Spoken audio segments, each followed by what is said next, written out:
Fairing has also separated on our second stage. You can see our 53 Starlink satellites there. And there on your left, the first stage's 4 hypersonic. The STS is ready for launch. Ignition. Liftoff. Falcon-9 has cleared the tower. 15.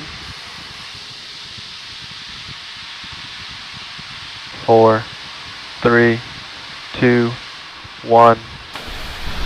Liftoff.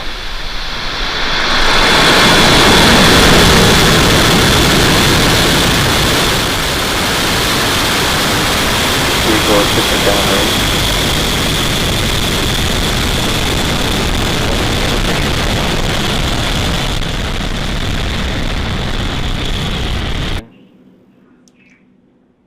We did have MVAC ignition, that is second engine startup.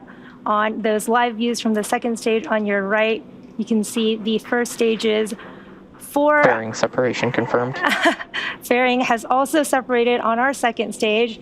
You can see our 53 Starlink satellites there. And there on your left, the first stage's 4 hypersonic Griffins have deployed. And again, we did have that successful fairing separation, and SpaceX has now reflown Falcon fairing halves since November of 2019, and again used for steering as the first stage makes its way back down to Earth. And again, these grid fins, you can see them moving around. They do help to orient the rocket during re-entry and guide the rocket during descent.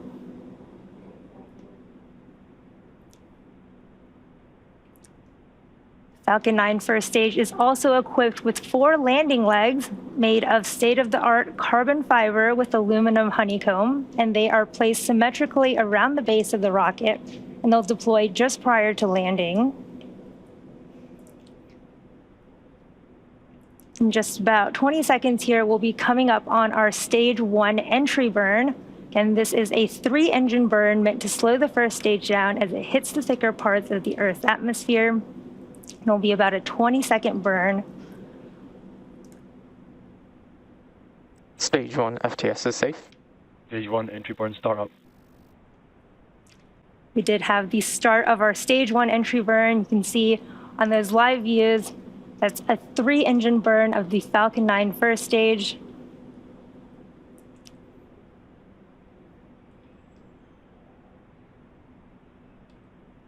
Both vehicles are following nominal trajectories.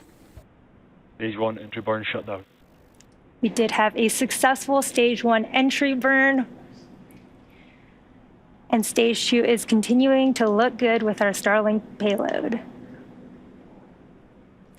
For those of you who follow along, you'll know about the soot on the rocket indicates that it's been flown before. And here's a quick explanation of how that soot forms.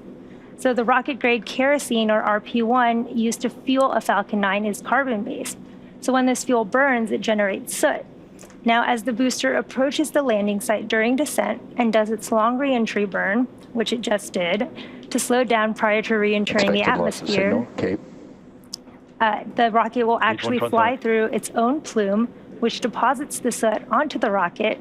And if you watch the feed from the onboard cameras during landing, you can see that soot sticking on the lens. So we will have 3 events coming up here in quick succession.